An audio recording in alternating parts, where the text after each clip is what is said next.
Hi, good afternoon, everyone. We're expecting few more participants to join in. We'll just start in another few seconds. Thank you.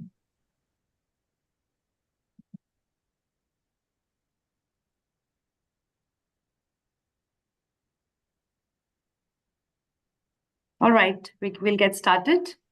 Good afternoon, everyone, and a warm welcome to today's webinar, The Talent Shift from Tier 1 Saturation to Tier 2 Acceleration. My name is Krishna Vij, and I'll be your host and moderator today. We are here to talk about something that's truly transforming India's tech hiring landscape. For years, Tier 1 cities like Mumbai, Bengaluru, Hyderabad, Chennai have led the way in talent supply. But we are now at an inflection point. These cities are showing clear signs of saturation in cost, infrastructure, and in the availability of fresh, ready to deploy talent. More and more organizations are turning in their focus to Tier 2 and Tier 3 cities now. And what started as an efficiency driven more is now turning into a strategic imperative by the organizations. What was once a metro only model is now being replaced with a distributed, multi location approach, one that offers greater flexibility, access to untapped talent, and a stronger regional retention.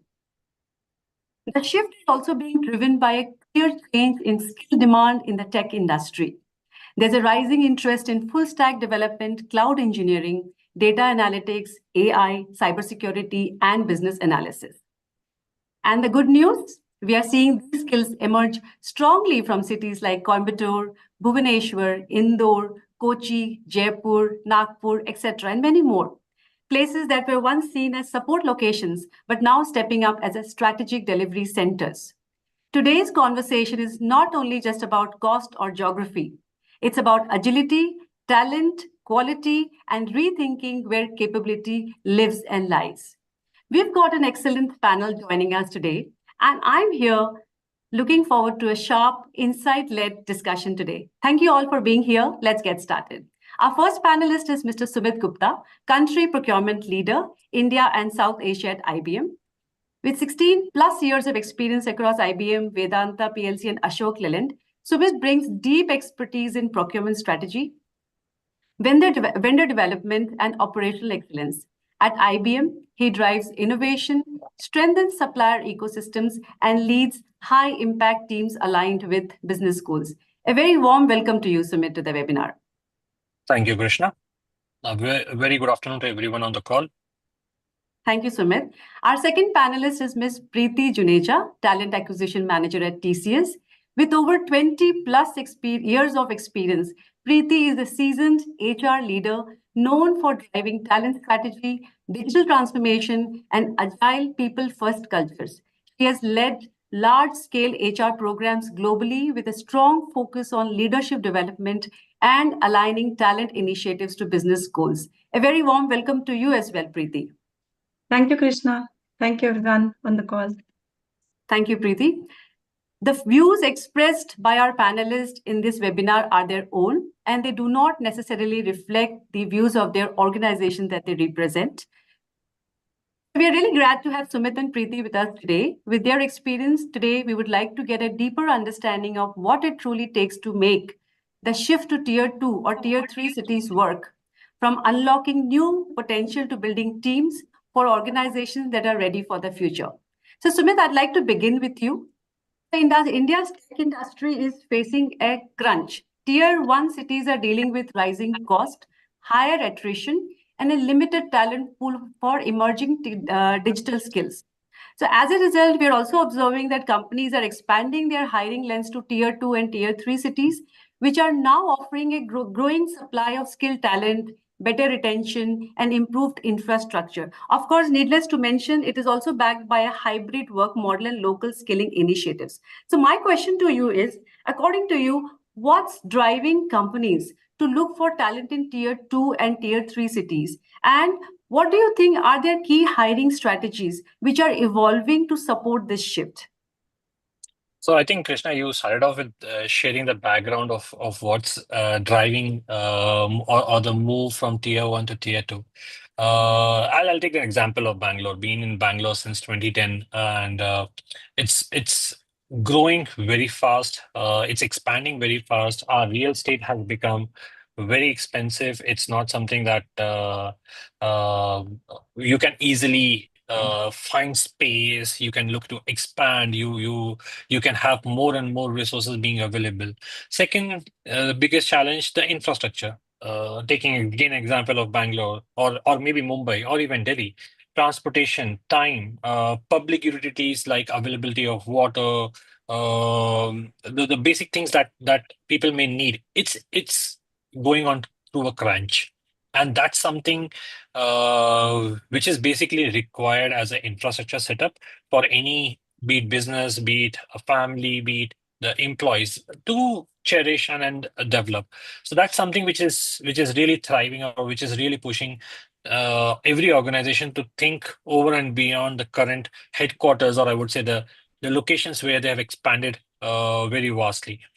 Many big organizations in the tech world, they were already having coverage across the major five metro cities or a little well-developed cities wherever they could expand. But now I think with the expansion of every city, uh, taking an example of Delhi, Delhi itself has expanded towards Gurgaon, Noida, Greater Noida, Ghaziabad. You have got so much of expansion. So it's imperative that they have to look over and beyond.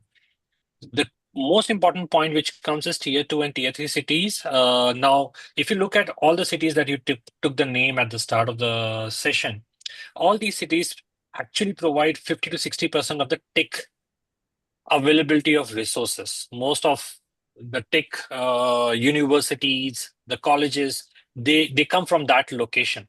So it's easier for our talent hiring team to go and check these colleges and look to get the best of the candidates at a very early stage there. And for us to open up a delivery center, it becomes easier because the people might not be required to move too much. There is always an attraction towards metro city, but again, if you are getting the basic necessities and benefits being covered at your location, people are more than happy.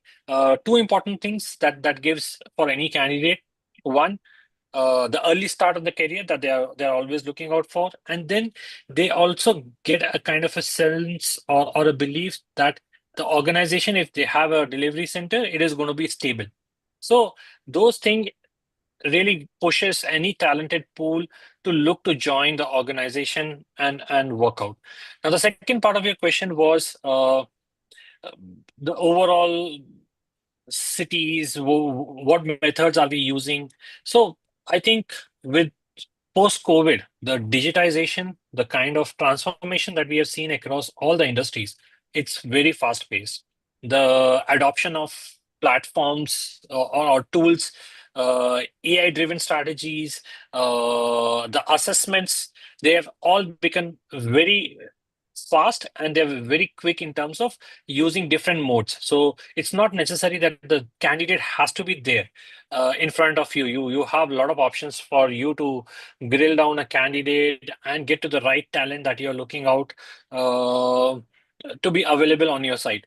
The second most important thing, with the availability of online and availability of a lot of courses which can be done off the locations, that's also enabling a lot of students, a lot of candidates to be available tier 2. So I think that is something which is really creating the driving strategy, both moving from tier 1 to tier 2 and tier 3, and the actual talent pool, how they are growing, and then how acquisition teams can look out for these talented. That's my feedback. Preeti, anything Thanks, to you? Sumit. But I have few things to be added to the points that you've just added, and those are like great points that you clearly called out. You've also mentioned that companies are adapting to setting up some strategic delivery centers, and remote onboarding has become very seamless. Now, according to you, because the kind of industry or the kind of experience that you've had, is it about cost arbitrage or is it about a long-term strategy that companies are adapting? You think you would be able to give some more perspective around these points that you had mentioned? See, a long-term strategy, Krishna, it's very difficult. You don't know how the things are going to be adapted in the AI world, what is going to be your strategy, and then how much of digitization that you can adapt at an organization level. We all know every organization has a hybrid, I would say, a pyramid structure. So Mhm. your top again may not move. The core organization part may not move from your strategic location, which you have already derived, you have invested, and you have established a lot. You can say if in Bangalore itself, my organization has invested more than 25 years. So it's not going to be that easy that you're going to shift the entire top core part of your organization to a different location. That's not what we are doing. What we are doing is we are trying to attract the talent pool, and maybe over a period of time, they will become the breeder, or they will become the actual supplier to our organizations in the metro cities. So they will become the first skilled resources, tenured resources of some time period, or resources who have experienced over part of them mentoring through the other organization colleagues and others, and they will become the breeder setup to provide the right set of resources in metro cities where they can take up much more challenging responsibilities and roles and I would say the other roles that will be available in the organization. So when you ask about long-term strategy, this may be a continuous strategy as long as the basic demands, the new upcoming skills like ML, AI, emerging technologies that are coming, be it in the manufacturing, be it in the tech world or anywhere else, as long as these resources continue to fulfill the basic requirements that an organization has, this strategy will continue to work on. That's great, Sumit. Thank you so much for the inputs. Moving on to Preeti. Preeti, Sumit also spoke about onboarding being very seamless with digital and the infrastructure, as well as more and more tools are being introduced in the market. So I'd like to hear from you now with better internet and infrastructure in smaller cities.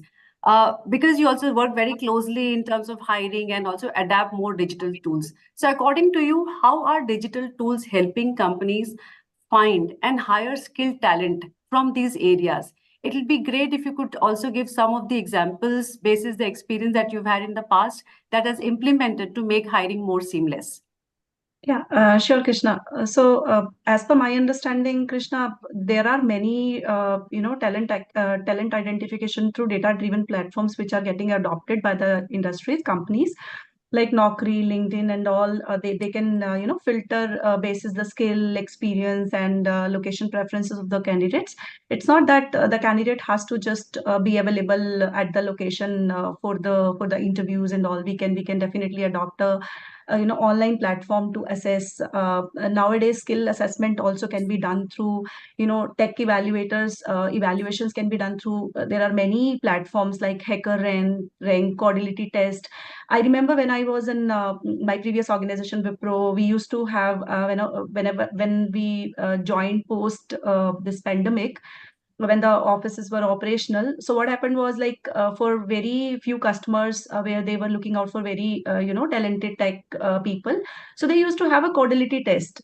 Okay, so the people will get a link for the test, and they have to give the test. Once the test is done and evaluation is done by the panels, then they will be going forward. We will be going ahead and doing the onboarding. So this was the process we used to follow in Wipro as well. So that these kind of skill assessment through the remote tech evaluations are there, so companies should not be having any problem in using those.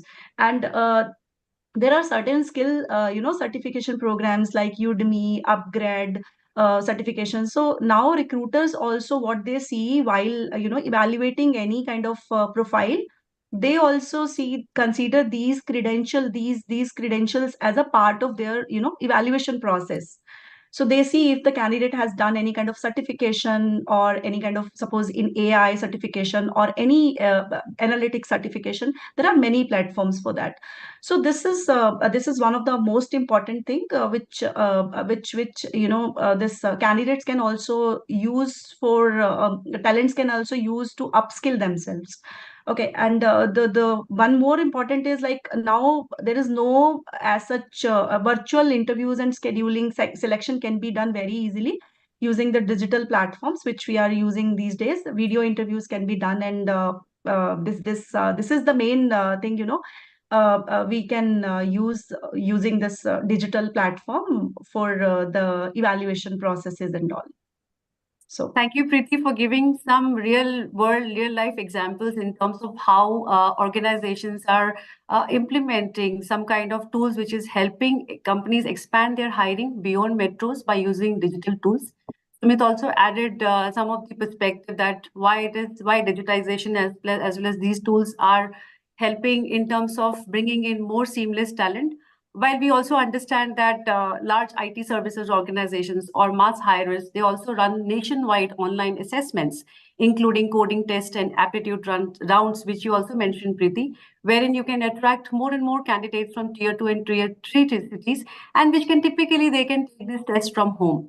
And once selected, onboarding is also done virtually, which is correct. thanks to the digital platforms which have been quite fast tracked and no need to visit a city office. And I'm sure the kind of learning platforms that has also been mentioned, and we've also understood that companies have also developed their own learning platforms and similar LMS systems, which will help train the fresh hires remotely as well. So I think greatly to understand that this end-to-end digital process is definitely helping them tap into talent from smaller towns, which is keeping not only the cost low, but the process also scalable. So great insights, both Sumit and Preeti here. Now, moving on to you, Sumit, according to you, because you've mentioned about digitization, and I want to stress upon one more question related to digitization as well. What role do you think digitization is helping in playing in helping companies find and hire tech talent beyond the metros? Maybe a little bit more detailed aspect, if you could bring it to the table, it'll just help us to understand that how quality talent is being hired by companies. Okay, so I'll start with the basic fundamental of first of all, let's look at the talent. The entire system, ecosystem that we are talking of today, the colleges, the universities, they were always present in little tier two or away from the metro cities from the start. I remember 15 years back or 20 years back, that was the setup that we used to always see from the start. Now, the difference between 20 years versus today, the biggest thing is there are a lot of online courses which are available. There are a lot of skill based. So if I, as a procurement person, even if I want to pursue something in Python, try to learn, you have so many available applications, or not applications, I would say websites, which are training people on Python specialization and certain things that will be required to be done by apart from AI, which has to be done by a human intervention. So people can gain that knowledge, and so it's not limitized to a metro or a top tier university or a top tier locations. It's something which is spreading all across. Now, when you have the talent pool available across, the first and foremost requirement of our talent teams are getting the right candidates. Now, when you look at the right candidates, not every time they can look to cover 50 or 20 universities and they can travel and move across. So what they generally do is they invite the best of the candidates on a single platform. Now, I've come across there are also happening group discussions on WebEx or on Zoom or on different. So they try to gauge individual candidates based on their kind of a communication they're having in a group, what kind of things. So these are small ways of making an assessments. I think Preeti very well covered. There are a lot many online tests which happens on different platforms. You get a lot of feedback from the hiring agencies or the websites which are providing candidates of their preferences of location, of what kind of a skill project. Those are certain things which gives you a basic qualification that okay, this is my talented pool which I'm going to be targeting on. The rest is assessments made by the individual organizations based on what qualities that they are looking out in the candidate, what kind of a level of expertise that they're looking into the candidate. Now, let's look at a little more from a tech exposure perspective. People who are even getting their education or who are having because of the digitization which is available. I know my child who is studying in sixth class. He talks about AI. He talks about ML. He talks about the latest gamifications which are happening. He's very interested in trying to code a game. So that is a kind of an exposure today we have, be it in tier one or tier two cities, that we see in the upcoming. I would say the breed of children who are going to be looking to take up maybe STEM or maybe sorry or maybe specific specialized skills that they may be in the future. Sure. Thanks, Sumit. Priti, I would like you to add a couple of points with respect to, because today we are using a lot of digitized tools across. So what are the challenges that you're currently facing with respect to using these tools? And are they really helping companies to reduce their time of hire, one? And are you able to also get the quality of hire vis-a-vis your tier one location? If you could add more perspective about the digitization to the overall hiring of the quality talent. Yeah, sure, Krishna. So I think Sumit has covered almost everything here. Uh, Definitely, these tools are very helpful because if you see anybody available at tier two or tier three city, there are many platforms they can use, and the hiring agencies are also can be hired, as Sumit said, that there are hiring agencies which even we are using in our past organizations and current organization, where we just give the candidates evaluation papers to them to evaluate. They will take care of all end-to-end process of evaluation, and once the result is declared, they will give the result to us and we'll take it ahead for the onboarding. So definitely these so for that particular thing, the candidates, the talent should not be available at the premises. They can do these kind of tests at their own preference, at their from their home, using their laptop or using their phones also. So nowadays, like, I think digitization has made a lot of changes to the recruitment process, and I think this is going to be a very future ready talent. We can be there if this kind of digitization is going to happen uh, there. Yeah. Yeah. Thanks, Priti, and thanks, Sumit. Now I'm shifting my question a little bit more to the GCC angle. Much have been spoken, we are reading every day, at least 4 to 5 articles on global capability centers, now GBS or GICs, whatever we call it. Now, when GCC started off, the major target market was tier one predominantly. Now we know that GCCs are expanding beyond metro hubs. They are also shaping access to tech talent across tier two, tier three. So, Sumit, if you could also add a little bit more perspective, and maybe you can go beyond this question as well, of your inputs related to the GCC market and tier two and tier three. What long term impact could this have on India's talent ecosystem in the smaller cities? Okay, to start off with this question, I'll say a lot of credit goes to the big tech organizations because they always had the strategy to distribute their working tech group into multiple metro cities, or having incubation kind of centers which will create those kind of skill sets, and that can be provided to these locations.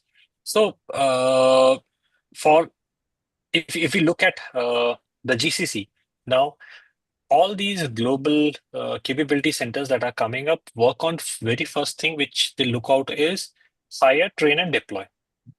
So they are when they look to make that first entry, either they look for a support or they look out for certain organizations who can try to give them a little catered solution. When we talk about catered solution, what they will expect is for the next 3 years, give me a location which is cost effective.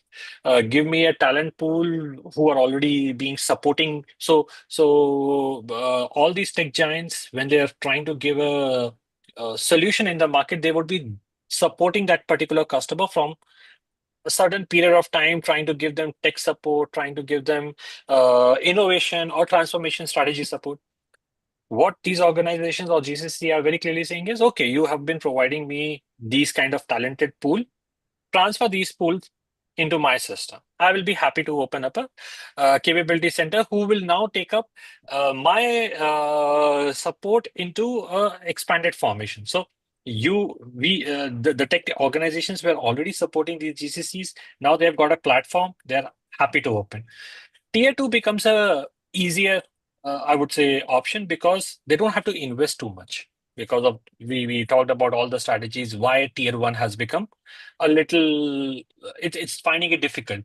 Second, with Tier 2 cities, first, the infrastructure itself becomes easier for them to be provided. Second, they get all these talented pool which were being supported by the major tech giants to be made available. So you get the basic workforce, maybe 50, 40, whatever. So you start with them, and then you start building up small services that can be added into these functions, and that is how you look for a growth strategy.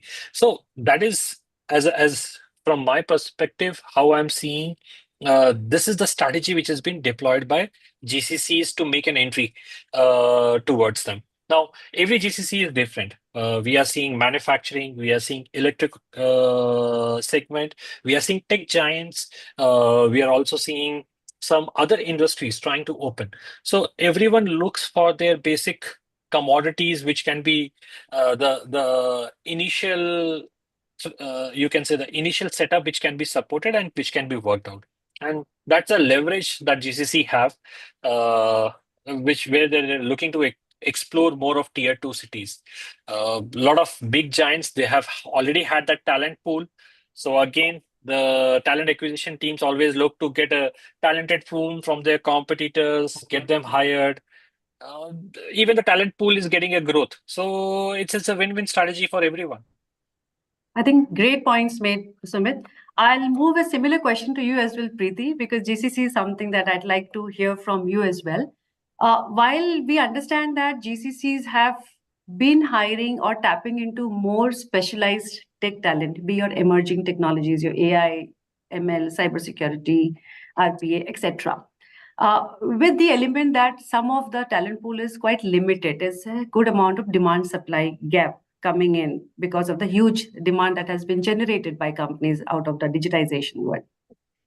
GCCs is also driving a culture of upskilling in these markets. Sumit also spoke about hire, train, deploy as a model. So, what, according to you, what are the kind of programs or initiatives that GCCs or maybe organizations who are catering to GCCs are doing to be able to help them build a more resilient and future-ready workforce? Any thoughts around that? Okay. So, Krishna, my understanding is like candidates, those who are in tier 2 and tier 3 cities in India, certainly offer a rich and promising talent pool. But many are not immediately industry ready for niche tech roles, especially if in the cutting edge areas like AI, ML, cybersecurity, blockchain, or you can say cloud kind of development requirements. Okay. However, this gap is being actively addressed through the talented targeted upskilling and integration pathways. Like you can say the knowledge is very high in the tier 2 and tier 3 cities. However, lack in real world project and agile methods would be there, which is limiting their exposure. So they can definitely target the upskilling. They can do targeted upskilling. Nowadays, the GCCs are doing their training programs. Like pre-joining, also they are giving some kind of trainings to the talent so that they are ready once they are operational in the system. And similarly, partnerships with the edtech and skilling initiatives, for example, Upgrade. So if I talk about my learning with Upgrade, what I did is, since I have experience into talent acquisition throughout my career, so I wanted to explore the other part of the HR category. So what I did is I did the one program in HR analytics through you can say IIM Kozhikode through Upgrade. So nowadays, these kind of platforms are there where you can enroll yourself, and these kind of platforms are providing you with the certifications which can be useful. So basically target upskilling where the niche areas are there, the tier 2 and tier 3 city talent can approach that. And what I feel is there is a language and soft skill gaps also would be there in tier 2 and tier 3 cities, like communication skills, teamwork, and client facing experience. So they may not have that. So in short, the upskilling is essential because everybody has to upskill, but potential, we can see that it is undeniable. So this is my thought on this particular question. Great points, Preeti. You've not only touched on skill gaps, but you also spoke about it, how soft skills play a very important role in Correct. terms of getting these jobs. Not only technical skills are essential, but soft skills are equally essential to be able to bridge the gap. So moving on to Sumit here. Sumit, we spoke about investing in higher train deploy models, running job aligned boot camps, for targeted skilling and all. But we still understand that more and more tech companies are looking at these locations for building on their pyramid. GCCs are also eyeing because of the infrastructure which is being built upon. But it is just not the responsibility of the employers, because there is huge cost which is aligned to this. So what, according to you, what's your assessment of job readiness in these regions, and what can further be done, and what support is required from organizations from these locations? Uh, the biggest perspective that we all need to look at here, Krishna, is for all these organizations to have a better developed scenario, or still continue to prosper. We need a lot of support from the administration people from the cities or from the locations that are being looked to be grown. There is a lot of government interventions which are required to be done. I'm pretty sure everyone is aware. We saw how Andhra Pradesh government invited a lot of GCC tech. They have partnered with major giants to open up a quantum computing space in a particular location. Now, what will happen is when the administration ties up hands with major giants or major organizations, it creates a lot of attraction. Automatically, the talent pool will start thinking, okay, this is one more option for us to look out. Even the existing pool who are already there in metro cities and they have their roots in that location, they'll be the first ones to approach that. Okay, if I get an opportunity to go back to my place of roots, it is okay for me. I will be able to cherish more and then have a better space. So that ways administration is going to play a very important role. You need to avoid certain potholes that we are already facing in the metro cities, like transportation, water supply, the ease of people to go and accommodate, other support. You needed to come up with some SEZ programs which will help even the tech organizations to look out for those opportunities. You need to come up with better MSME programs which can help aid the new upcoming organizations. So there are a lot of things which are required to be invested all around. That's how the overall ecosystem can look to grow and thrive in tier 2 and tier 3 cities. Thanks, Sumit. These were some of the very interesting points and very relevant points which are required for us to scale up hiring in tier 2 and tier 3 cities. As you both have rightly mentioned, that the gap in practical skill remains. And companies should definitely look at more industry academia partnership with colleges, skilling platforms, and of course, government programs to offer job aligned training. We also touched upon models like hire, train, deploy, and early collaboration will help companies to not only create talent that is just not employable, but project ready from day one with the limited investments. So moving on to Preeti. Preeti, now I would like to talk about remote and hybrid work, which is more prevalent in tier 2 and tier 3 because some of the companies do not have their infrastructure, but they're still mapping the ready-made talent from there. And that's where companies are also approaching their hiring strategy. With physical location becoming less of a constraint, businesses are moving more towards flexible, location agnostic talent models. And the shift is reshaping sourcing strategies and opening to a wider distributor talent pool. So, according to you, help us understand that how are companies creating location free hiring strategies, and what kind of impact do you see that will help the companies on an effective talent distribution across the country? Okay.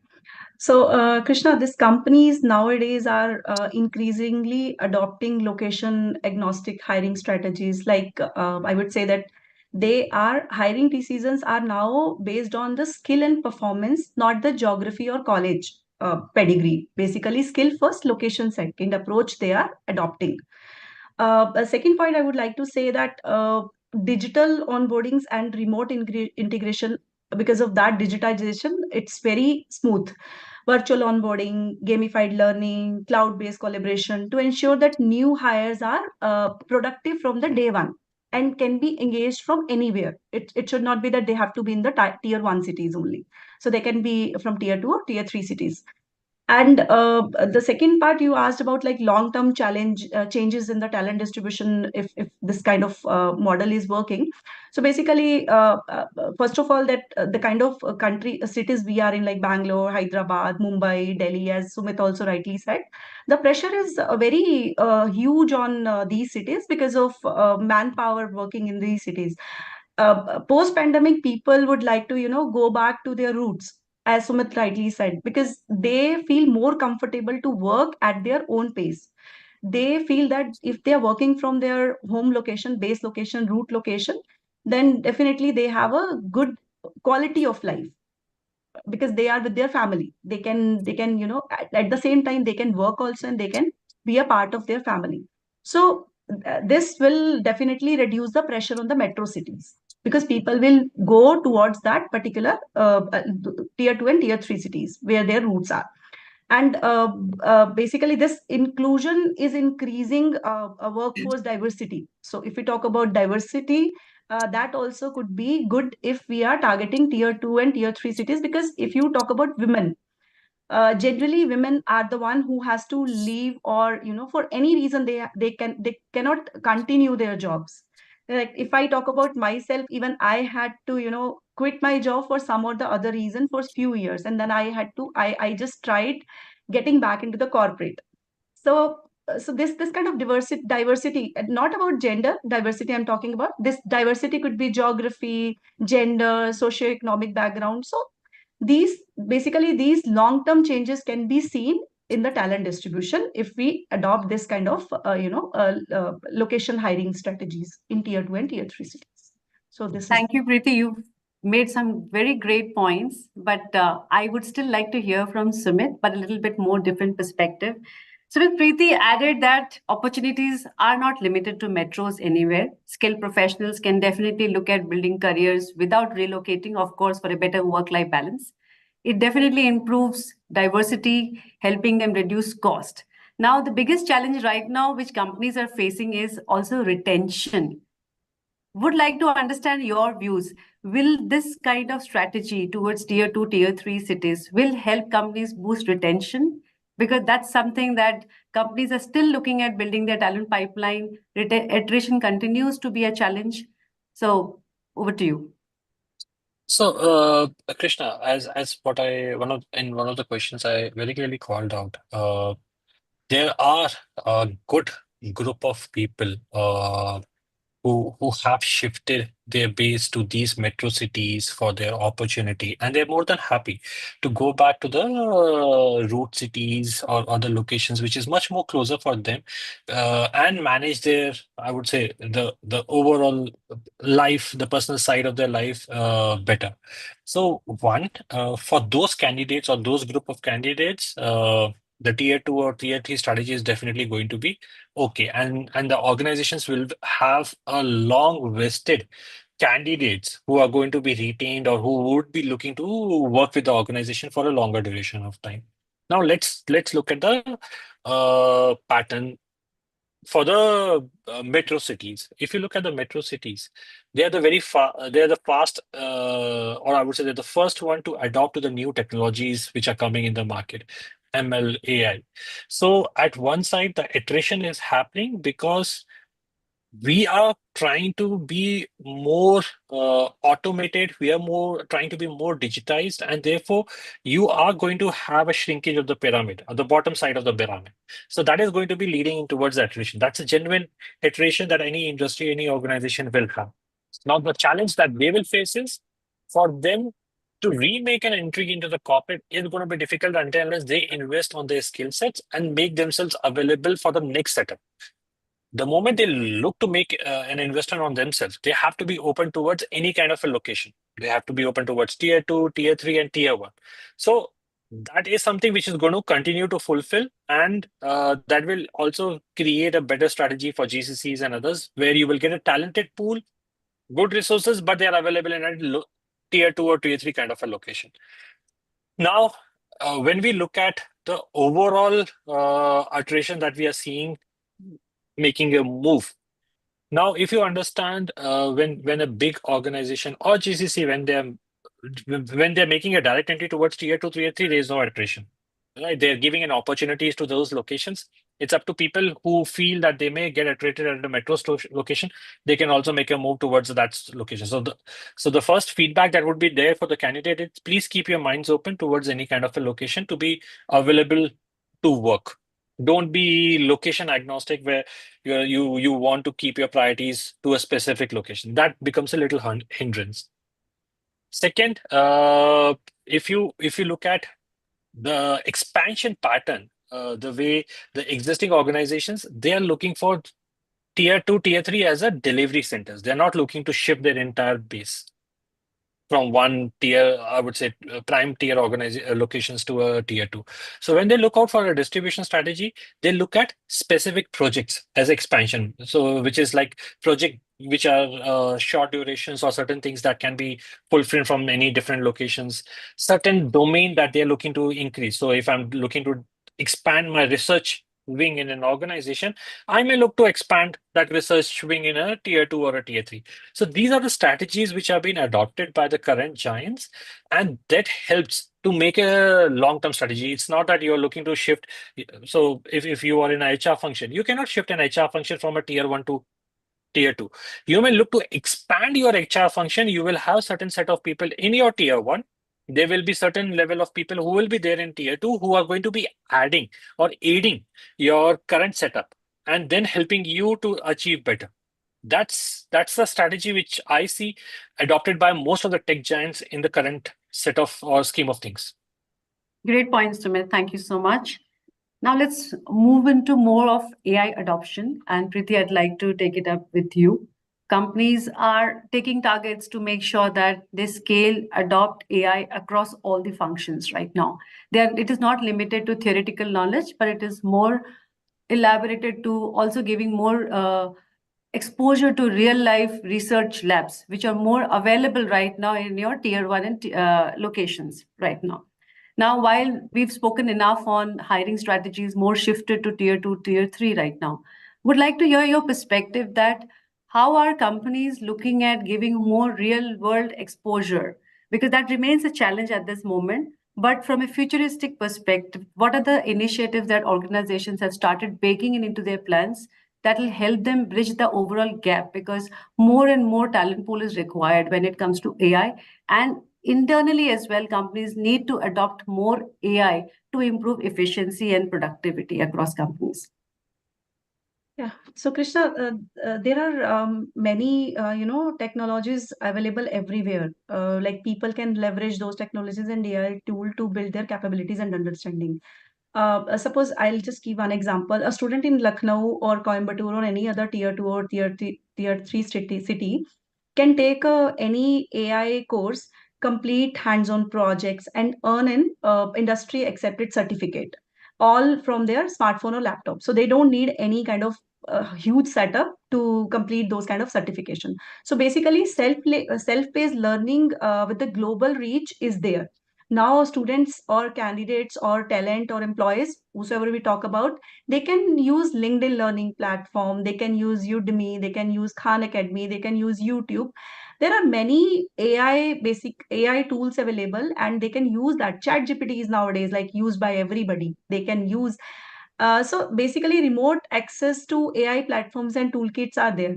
Open source platforms are there. Cloud-based environments are there, like AWS, Azure, Google collaboration, and they can talent can allow anyone can use these kind of platforms with the internet access, because nowadays tier 2, tier 3 cities have internet access, correct, to experiment the real world AI models. They can participate in hackathons. They can participate in open innovative challenges. Like there are many companies which run these kind of challenges. I would not like to mention. I know one of the program which is run by my company also. I would not like to go into detail about that. But yeah, there are many kind of programs which are there, and students across the country participate in those programs and achieve something. Like some companies give the internship to those students, or some companies give them if they win that program, there's some companies will give them a priority in terms of hiring. They hire those talent from the market. So basically these are the basic things which all students or employees or talent from tier 2 and tier 3 cities can adopt and bridge the gap with respect to the AI things. And see, there is specifically, which if I talk about the role of local ecosystem in accelerating this AI readiness, definitely support from the locals, startups and incubators would be required. Okay, government initiatives are there. Nowadays, government is also running the programs like National AI Portal, AI for Youth, aim to build basically AI literacy. Now, government is also very well into this AI programs. So the students because they can get the exposure at their student at the college level, or you can say including these in the smaller cities also. Nowadays these programs are there. Similarly, there are community driven learning platforms are there, like local AI clubs are there. People can join those clubs, learn from them, take mentorship from them. And Google developer groups are there. If I talk about that, there is a group which Google developer groups can people can take a part can be a part of that group and learn. So this can create inclusive learning environment and peer support system as well. So this is my understanding about this AI becomes an integral business operations these days. Yeah. Sure. Thank you so much, Preeti. Sumit, we heard a lot on from the both of you, of course, on a lot of long-term career paths, how opportunities are created, what kind of integration of digital as well as AI is being done, and more employers are entering into tier 2 and tier 3. While we are moving towards the last leg of the webinar right now, according to you, what are the some good ways that employers can build a strong brand to attract tech talent in smaller cities? Are there any kind of areas that you think that employees feel more connected to the larger mission and which will help them build motivation and a growth mindset? See, when it comes to the branding or the marketing activity that an organization is looking out, I gave an example of how the Kerala government, sorry, the Andhra Pradesh government looked to create a quantum computing space at a location in that city. Now, once you get associated with government, it gives a very clear belief or uh, a feedback to the candidates or the new coming talent pool that yeah, this is going to be one of the cities which in future will have a lot of opportunities to look out for. It's just that right skill sets. Now, uh, this is a responsibility more of that tech organizations who are looking to expand in that city. They have to be very clear. What is the strategy? What kind of upcoming roles that are going to be there? Few roles are definitely going to be there with any tech organizations who's looking to expand. You will have a little expenditure made on the real estate setup because you will need facility managers, you will need certain support staff, the security, and a little tech based organizations. What you will also need, you will need certain organizations who can provide you laptop services. So we all know any tech giant. So for if we have moved to a location like Bareilly, you need to have laptops being delivered. So you will need those delivery support setup. You need that laptop services.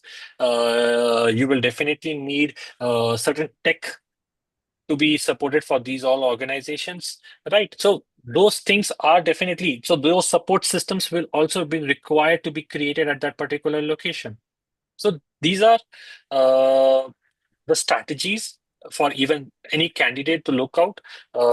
If tomorrow, say there is a semiconductor setup which is being declared to be a new city. Now, for a semiconductor, a very clear opportunity for electronics, for communications, for people who are into the manufacturing, that okay, this city is coming up. There are going to be talent research or talent or research-based requirements which are going to come up. Keep yourself open. Be much prepared. I think Preeti has given a lot of examples of how people can scale up their skills, be prepared, be it in the tech world or be it in the non-tech world. People have to be just utilizing these platforms to be ready and be prepared on these options. And I'm pretty sure the tier 2 and tier 3 will grow and boom across much faster than tier 1. Thanks, Sumit. And moving on to Preeti. Preeti, you manage talent acquisition for a very large organization. And it is a very great platform to hear from you in terms of what is the strategy which is being adopted by companies. So while we heard from Sumit in terms of employer branding, I'd like to hear from you that what is the message or what is it that you would recommend to employee branding, somebody who wants to brand themselves? What are the things that they should be doing so that their visibility in the market increases? So any thoughts around that? So basically, if I talk about the personal branding, right, the employee branding, that is very important because personal branding and online presence are crucial for the tech professional from the tier 2 cities, perhaps even more than the tier 1 cities employees. A reason is like because they are at a place where many opportunities may not be available. So in a world where like geography is no longer a barrier, your basically digital footprints become your first impression. So I would just add on the points here why personal branding matters to the tier 2 cities, tier 2 tech talents.